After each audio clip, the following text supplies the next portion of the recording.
Hello everyone, I am सुगम। Welcome back. तो कैसे हो आप सब? आई होप आप सब अच्छे होंगे। स्वागत है आप सभी का आपके अपने एसपी स्टडी यूट्यूब चैनल पर। तो गाइस यहाँ पर आज हम देखने वाले हैं विज्ञान के पेपर के लिए जो भी आपके इम्पोर्टेंट क्वेश्चन हैं उन सभी प्रश्नों पर यहाँ पर हम डिस्कस करेंगे। ठीक है, यानी गाइस पूरी बुक से जो आपके मोस्ट इम्पोर्टेंट क्वेश्चन है वही क्वेश्चन इस वीडियो में रखे गए हैं। तो ये वीडियो आपको एंड तक देखना है। पहला प्रश्न यहाँ पर दिया गया है बहुविकल्पीय प्रश्न में कि किसी गोलीय दर्पण तथा पतले गोलीय लेंस दोनों की फोकस दूरियां प्रत्येक -25 सेंटीमीटर दर्पण तथा लेंस संभवतः है। ऑप्शन देख लीजिए। फर्स्ट ऑप्शन दिया गया है कि दोनों अवतल, सेकंड ऑप्शन है कि दोनों उत्तल, और इसी तरह से यहाँ पर तीसरा ऑप्शन है कि दर्पण अवतल तथा लेंस उत्तल, और इसके बाद यहाँ पर आपको चौथा ऑप्शन मिला है कि दर्पण उत्तल तथा लेंस अवतल। आपको यहाँ पर बताना है कि इसमें जो आपका राइट ऑप्शन है वो कौन सा हो जाएगा। तो चौथा जो ऑप्शन है गलत है, तीसरा जो ऑप्शन है ये भी गलत है, दूसरा जो ऑप्शन है ये भी आपका गलत है। तो यहाँ पर गाइस आपका राइट ऑप्शन कौन सा हो जाएगा? तो राइट ऑप्शन है दोनों अवतल। ठीक है, इसी तरह से यहाँ पर नेक्स्ट क्वेश्चन क्या दिया गया उसको देखिए। अगला क्वेश्चन है कि जब श्वेत प्रकाश प्रिज्म में से गुजरता है तो सर्वाधिक विचलन होता है किस कलर का? यहाँ पर फर्स्ट ऑप्शन है कि लाल रंग का। एक बार क्वेश्चन को देख लीजिए कि जब श्वेत प्रकाश प्रिज्म में से गुजरता है तो सर्वाधिक विचलन होता है लाल रंग का, पीले रंग का, बैगनी रंग का या फिर हरे रंग का। तो यहाँ पर आपको बताना है गाइस इसका राइट ऑप्शन कौन सा होगा। और ये क्वेश्चन कई बार पूछा गया है बोर्ड एग्जाम में। ठीक है, तो अच्छे से इसको आप याद कर लीजिए। तो यहाँ पर गाइस इसका जो राइट ऑप्शन है वो यहाँ पर हो जाएगा बैगनी रंग का। ठीक है, यानी यहाँ पर जो ऑप्शन नंबर 3 आपका दिया गया है यही आपका होगा राइट ऑप्शन, बैगनी रंग का। क्लियर? चलिए, इसी तरह से गाइस यहाँ पर आपका नेक्स्ट क्वेश्चन है कि किसका दृष्टि क्षेत्र सबसे अधिक होता है? किसका दृष्टि क्षेत्र सबसे अधिक होता है? तो यहाँ पर पहले ऑप्शन देख लीजिए। फर्स्ट है समतल दर्पण, सेकंड है उत्तल दर्पण, और थर्ड ऑप्शन है अवतल दर्पण। इसी तरह से यहाँ पर 4 ऑप्शन दिया गया है उत्तल लेंस। तो आपको यहाँ पर बताना है कि किसका दृष्टि क्षेत्र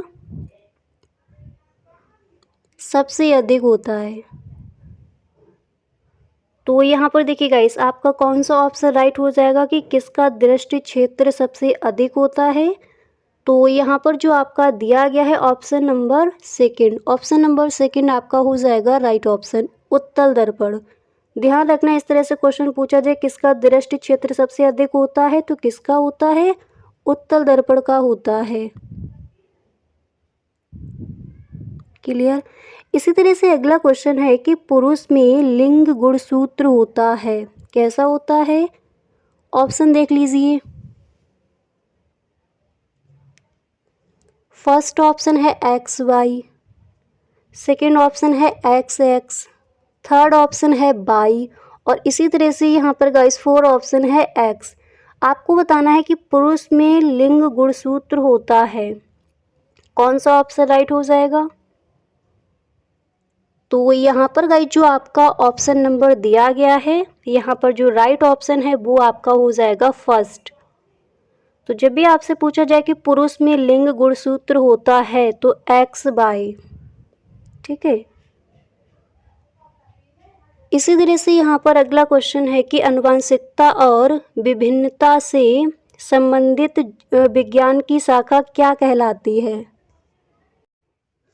तो यहाँ पर गाइस इसके ऑप्शन देख लीजिए। फर्स्ट ऑप्शन यहाँ पर दिया गया है जीव विज्ञान, इसी तरह से यहाँ पर सेकंड ऑप्शन है आनुवांशिकी, नेक्स्ट है प्राणी विज्ञान, और अगला ऑप्शन है कोशिका विज्ञान। आपको बताना है कि आनुवंशिकता और विभिन्नता से संबंधित विज्ञान की शाखा क्या कहलाती है।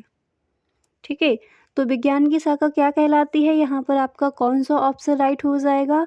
पहला ऑप्शन क्या मिला है, जीव विज्ञान दिया गया है। कैसा ऑप्शन है, राइट है या फिर रॉन्ग है, ये आपको बताना है। और सेकंड ऑप्शन है आनुवांशिकी एंड नेक्स्ट है प्राणी विज्ञान एंड अगला ऑप्शन है कोशिका विज्ञान। तो यहाँ पर आपका राइट ऑप्शन हो जाएगा आनुवांशिकी। ठीक है, अब चलिए इसी तरह से यहाँ पर आपका अगला क्वेश्चन क्या दिया गया है, चलिए उसको देख लेते हैं। तो नेक्स्ट क्वेश्चन यहाँ पर आपका ये दिया गया है। अगला क्वेश्चन है कि भौतिक परिवर्तन में बदलता है, क्या बदलता है, अणुओं का द्रव्यमान या फिर अणुओं की रचना एंड यहाँ पर नेक्स्ट ऑप्शन है अणुओं की व्यवस्था। इसी तरह से अगला ऑप्शन दिया गया है उपर्युक्त सभी। तो भौतिक परिवर्तन में बदलता है, तो भौतिक परिवर्तन में क्या बदलता है, फर्स्ट ऑप्शन क्या दिया गया, अणुओं का द्रव्यमान, सेकंड है कि अणुओं की रचना और थर्ड ऑप्शन मिला है कि अणुओं की व्यवस्था। तो यही आपका हो जाएगा राइट ऑप्शन। भौतिक परिवर्तन में अणुओं की व्यवस्था बदलती है। उपर्युक्त सभी जो ऑप्शन दिया गया है गलत है यहाँ पर। इसके बाद गाइस अगला आपका क्वेश्चन है कि मिनरल के प्रयोग में द्वितीय पीढ़ी में लंबे और बौने पौधों का अनुपात क्या था। ये क्वेश्चन मोस्ट इम्पोर्टेंट है। ठीक है, तो हमें यहाँ पर पहला ऑप्शन मिला है लगभग 1:2, दूसरा ऑप्शन है लगभग 3:2 और तीसरा ऑप्शन है कि लगभग 3:1 और चौथा ऑप्शन है कि लगभग 3:4। आपको बताना है कि मिनरल के प्रयोग में द्वितीय पीढ़ी में लंबे और बौने पौधों का अनुपात क्या था। तो यहाँ पर गाइस आपका कौन सा ऐसा ऑप्शन है जो राइट हो जाएगा। तो दिया गया है कि लगभग 3:1। ठीक है, द्वितीय पीढ़ी में पूछा गया तो लगभग 3:1 जो ऑप्शन है यही आपका राइट है। इसको आप याद कर लीजिए क्योंकि पूछा गया है बोर्ड एग्जाम में। अगला क्वेश्चन ये भी आपका इम्पोर्टेंट है, कॉपर सल्फेट। कॉपर सल्फेट के विलयन में जिंक धातु का टुकड़ा डालने पर विलयन रंगहीन हो जाता है, यह अभिक्रिया क्या कहलाती है, विस्थापन, अपघटन, योगात्मक या फिर वियोजन। तो यहाँ पर आपका कौन सा ऑप्शन राइट होगा कि कॉपर सल्फेट के विलयन में जिंक धातु का टुकड़ा डालने पर विलयन रंगहीन हो जाता है, यही अपक्रिया है। तो ये अपक्रिया क्या कहलाएगी, पहला ऑप्शन विस्थापन, दूसरा ऑप्शन अपघटन, तीसरा ऑप्शन योगात्मक, चौथा वियोजन। तो फर्स्ट जो ऑप्शन है विस्थापन यही यहाँ पर आपका हो जाएगा राइट ऑप्शन। ठीक है, अगला क्वेश्चन है कि पित्त रस का स्त्रावण होता है। तो यहाँ पर पहले ऑप्शन देख लीजिए, पित्त रस का स्त्रावण कहाँ होता है, पित्ताशय से। ठीक है, फर्स्ट ऑप्शन क्या दिया गया है कि पित्ताशय से। आपको बताना है कि पित्त रस का स्त्रावण कहाँ से होता है। और सेकंड है यकृत से, नेक्स्ट ऑप्शन है अग्न्याशय से और अगला ऑप्शन है कि आमाशय से। तो यहाँ पर आपका राइट ऑप्शन कौन सा हो जाएगा कि पित्त रस का स्त्रावण होता है। तो यहाँ पर गाइस जो सेकंड नंबर पर ऑप्शन दिया गया है यकृत से, यही आपका हो जाएगा राइट ऑप्शन। पित्त रस का स्त्रावण कहाँ से होता है, यकृत से। अब गाइस जो आपके सब्जेक्टिव क्वेश्चन दिए जाते हैं तो चलिए उन क्वेश्चंस को भी देख लेते हैं। सब्जेक्टिव क्वेश्चन में यहाँ पर प्रश्न है कि एक अवतल दर्पण की, आपका न्यूमेरिकल है, एक अवतल दर्पण की फोकस दूरी 5 सेंटीमीटर है, इसके सामने 10 सेंटीमीटर की दूरी पर रखी वस्तु का प्रतिबिंब कहाँ पर बनेगा, क्या यह वास्तविक प्रतिबिंब होगा। तो यहाँ पर आपको क्या दिया गया है, फोकस दूरी कितनी दी गई है 5 सेंटीमीटर और इसके सामने 10 सेंटीमीटर की दूरी पर है। तो फोकस दूरी एफ बराबर कितनी है, -5 सेंटीमीटर। दर्पण से वस्तु की दूरी यानी यू बराबर कितना दिया गया है, -10 सेंटीमीटर। आपको क्या निकालना है यहाँ पर, दर्पण से प्रतिबिंब की दूरी, यानी b बराबर यहाँ पर पूछा गया है। तो आप यहाँ पर दर्पण के सूत्र यहाँ पर लगाओगे और हमारा सूत्र क्या होता है, 1/b प्लस 1/u बराबर 1/f। और इसको यहाँ पर इसकी वैल्यू आपको पुट कर देनी है, 1/b माइनस यहाँ पर 1/u आपका कितना दिया गया है, -10 दिया गया है। तो u की जगह आप क्या कर दोगे यहाँ पर, -1/10 बराबर, और f आपका कितना दिया गया है, -5 दिया गया है। तो ये हो जाएगा 1/b माइनस 1/10 बराबर -1/5। इसके बाद यहाँ पर आप इसको इस तरह से लिखोगे, 1/b बराबर -1/5 प्लस 1/10। इसको जब आप हल करोगे तो ये आपका हो जाएगा -1/5, और इसका जो आंसर है वो क्या निकल के आ जाएगा, b बराबर -10 सेंटीमीटर। ठीक है, तो एक अवतल दर्पण की फोकस दूरी 5 सेंटीमीटर, ये जो आपका क्वेश्चन दिया गया था, इस तरह से आपको इस क्वेश्चन का आंसर करना था। आई होप आपको गाइस समझ आ गया होगा किस तरह से वहाँ पर क्वेश्चन आपको हल करनी है। अगला क्वेश्चन है कि उत्तल दर्पण में प्रतिबिंब किस प्रकार का बनता है। उत्तल दर्पण के 2 व्यवहारिक उपयोग लिखिए। तो सबसे पहले आप हेडिंग डालोगे उत्तल दर्पण से बनने वाला प्रतिबिंब, और आप लिखोगे कि यह सदैव सीधा व छोटा होता है, परंतु इनका दृष्टि क्षेत्र बहुत अधिक होता है। उत्तल दर्पण के निम्नलिखित उपयोग है। तो फर्स्ट उपयोग देख लीजिए, इसके बाद इसका सेकंड उपयोग देखेंगे। आप लिखोगे सड़क अथवा गलियों में लगे लैंपों में उत्तल दर्पण लगाए जाते हैं, क्योंकि उत्तल दर्पण अपसारी होता है, अतः बाजारों व गलियों में लगे लैंपों का प्रकाश उत्तल दर्पण से परावर्तित होकर सड़क के बड़े क्षेत्र को प्रकाशित करता है।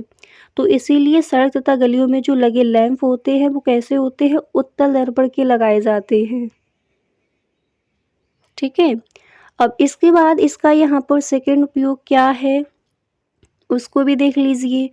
तो क्वेश्चन क्या दिया गया है कि उत्तल दर्पण में प्रतिबिंब किस प्रकार का बनता है, और उत्तल दर्पण के 2 व्यवहारिक उपयोग लिखिए। तो पहला आई होप आपने याद भी कर लिया होगा, ठीक है, कि पहला आपका व्यवहारिक उपयोग क्या है।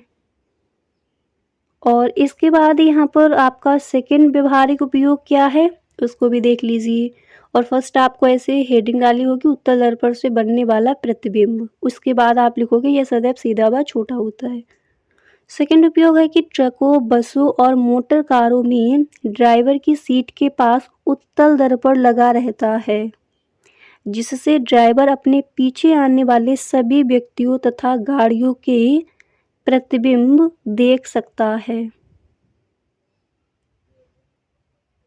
ठीक है,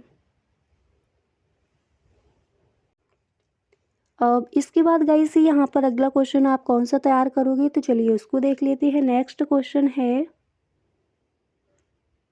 कि नेत्र की समंजन क्षमता से क्या अभिप्राय है।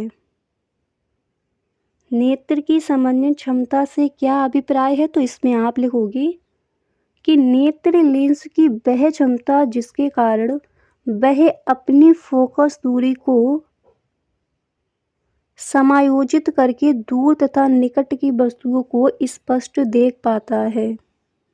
यही आपकी नेत्र की क्या लिखोगे, यही आपकी नेत्र की समंजन क्षमता कहलाती है। तो नेत्र की समंजन क्षमता से क्या अभिप्राय है, इस तरह से आप लिख कर आओगे कि नेत्र लेंस की वह क्षमता है जिसके कारण वह अपनी फोकस दूरी को।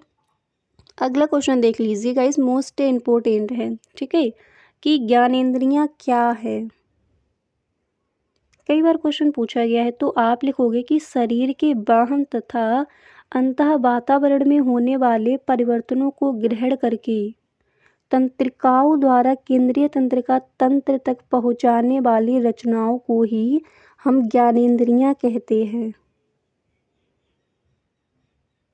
ठीक है, तो ज्ञानेंद्रियां क्या है, क्या लिखोगे कि शरीर के बाह्य तथा अंतः वातावरण में होने वाले परिवर्तनों को ग्रहण करके तंत्रिकाओं द्वारा केंद्रीय तंत्रिका तंत्र तक पहुंचाने वाली सभी या फिर पहुंचाने वाली रचनाओं को ही हम ज्ञानेंद्रियाँ कहते हैं। क्लियर। तो इस तरह से आप इस क्वेश्चन का आंसर लिखोगे। अब गाइस और भी आपके मोस्ट इम्पोर्टेंट क्वेश्चन कुछ रह गए हैं सब्जेक्टिव क्वेश्चन, तो वो हम देखेंगे नेक्स्ट वीडियो में, और जो आपके कुछ ऑब्जेक्टिव क्वेश्चन हैं उनको भी देखेंगे। तो उस वीडियो को गाइस आप देखना ना भूलें। अगर आप क्लास 10th में हो तो उस वीडियो को भी आप ज़रूर